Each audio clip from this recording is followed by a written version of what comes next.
Hello बच्चों, sunrise की online classes में आपका स्वागत है। बच्चों, आज के इस वीडियो में हम डायबिटीज़ यानी मधुमेह के बारे में जानेंगे। दुनिया भर में मधुमेह की स्थिति की अगर बात करें तो 2014 की जो WHO की रिपोर्ट है उसके अनुसार भारत के अंदर लगभग 3.7 करोड़ लोग मधुमेह से पीड़ित हैं, जबकि दूसरे नंबर पर आता है चीन। चीन के अंदर लगभग 2.4 करोड़ लोग, जबकि अमेरिका में लगभग 2.0 करोड़ लोग इस बीमारी से पीड़ित हैं और भविष्य में इनकी संख्या तेजी से बढ़ रही है।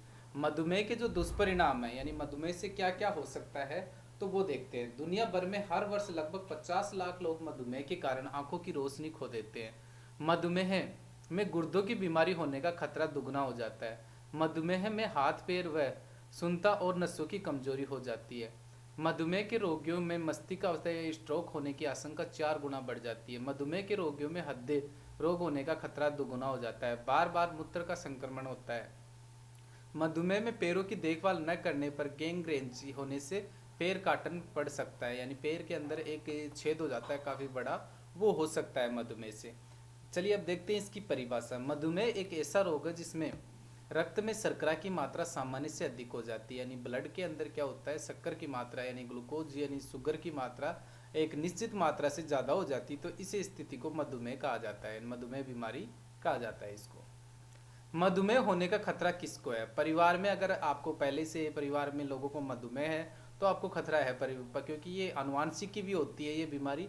इससे मतलब एक से दूसरे में ट्रांसफर भी होती है, ये एक पीढ़ी से दूसरी पीढ़ी में, तो आपको खतरा है। मोटापा आपका ज़्यादा है तो आपको मधुमेह हो सकता है। अनुचित खान पान अगर आप करते हैं तो भी आपको मधुमेह हो सकता है। गर्भावस्था जन्य मधुमेह भी हो सकता है। इसके अलावा आपकी जो जीवन शैली है, लाइफस्टाइल जो आरामदायक है, तो भी आपको मधुमेह होने के चांसेस हैं।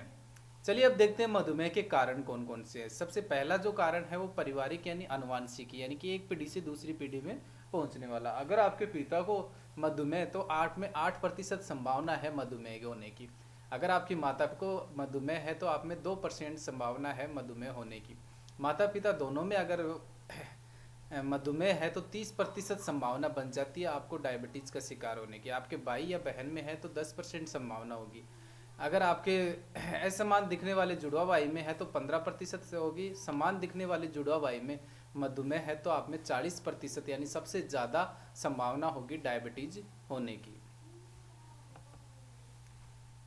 जो मधुमेह का दूसरा कारण है वो असम्यक भोजन, यानी बिना समय के, और जो विशेष रूप से ऐसी चीज़ें खाना जो मतलब मार्केट से बनी हुई चीज़ें जिनके अंदर विशेष तौर पर जंक फूड जो होता है, जंक फूड को यूज़ करने से मधुमेह होता है।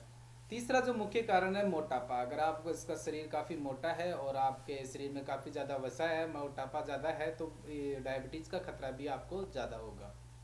आरामदायक लाइफस्टाइल यानी आरामदायक जीवन शैली भी मधुमेह का कारण बनती है। यानी आरामदायक जीवन शैली होगी तो आपका मोटापा बढ़ेगा, तो आपके बीमार होने के चांसेस ज़्यादा बढ़ेंगे।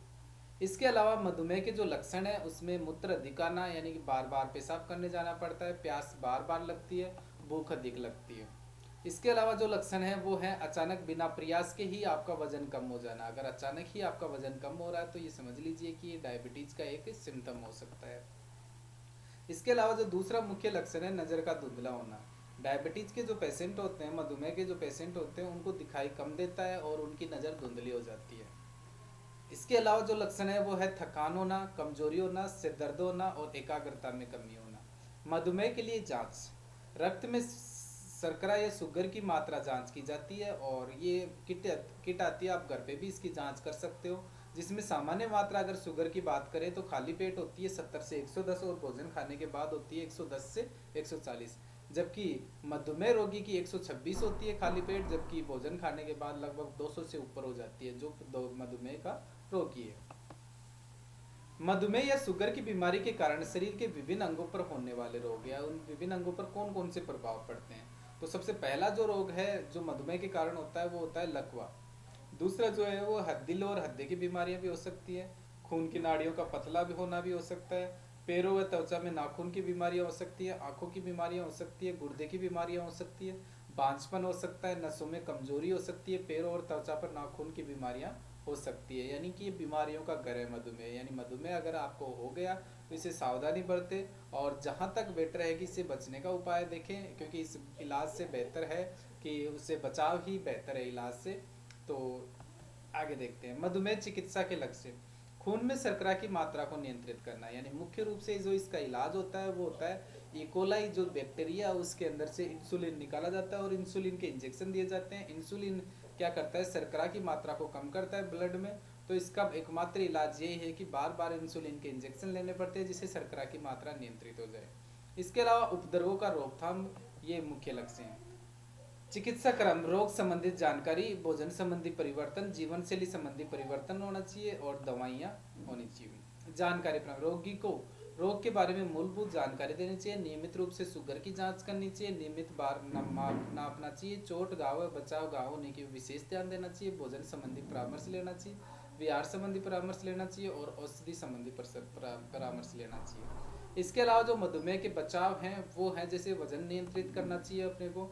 इसके अलावा फिट रहना चाहिए, यानी फ्रीक्वेंसी इंटेंसिटी टाइम, यानी नियमित हफ्ते में कम से कम 5 दिन आपको एक्सरसाइज करनी चाहिए। अपनी क्षमता के अनुसार एक्सरसाइज करनी चाहिए और 40 से 45 मिनट के करीब एक्सरसाइज करनी चाहिए। प्रतिदिन 45 मिनट सैर करना चाहिए। मधुमेह योगासन करना चाहिए। आप बहुत से योगासन है जो मधुमेह के लिए बहुत उपयोगी हैं, जैसे मत्स्यासन, शशंकासन हो गया, पद्मासन हो गया, सर्वासन हो गया, ताड़ासन हो गया। भोजन में जंक फूड को यूज नहीं करना चाहिए। कोल्ड ड्रिंक्स वगैरह, बर्गर, पिज्ज़ा ये उपयोग में नहीं लेना चाहिए। संतुलित भोजन खाना चाहिए जहाँ तक संभव हो, यानी खान पान का विशेष ध्यान रखना चाहिए। जैसे तेज पत्तर, करेला, तुलसी, आंवला, मेथी, दालचीनी, इनका उपयोग करना चाहिए। ये शुगर के लेवल को कम करते हैं। इसके अलावा मधुमेह का जो आयुर्वेदिक औषधि है वो नीम और आंवला, इनका अधिक से अधिक सेवन करना चाहिए। इसके सेवन से भी मधुमेह कंट्रोल होता है। इसके अलावा जम्बू जामुन व लहसुन भी उपयोग कर सकते हैं। आम के पत्तों की चाय पीनी चाहिए। मेथी को यूज़ करना चाहिए। कड़ी पत्ता यूज़ करना चाहिए। और इसके अलावा जो सबसे इम्पोर्टेंट पॉइंट, अपने पैरों की देखभाल करते रहना चाहिए, क्योंकि पैरों की अंगुलियों को सूखा रखना चाहिए। पैरों को प्रतिदिन शीशे में देखना चाहिए आपको। और जो जूतों में अगर पैर आपके आते हैं तो उनकी भी सही स्थिति रखनी चाहिए। बचाव इलाज से बेहतर है, विशेषकर जब आपको कोई निश्चित इलाज न हो तो बचाव ही इसका उपाय है। वीडियो देखने के लिए धन्यवाद। वीडियो अच्छा लगे तो इसे लाइक कीजिए, शेयर कीजिए और चैनल को जरूर सब्सक्राइब करें। Thank you.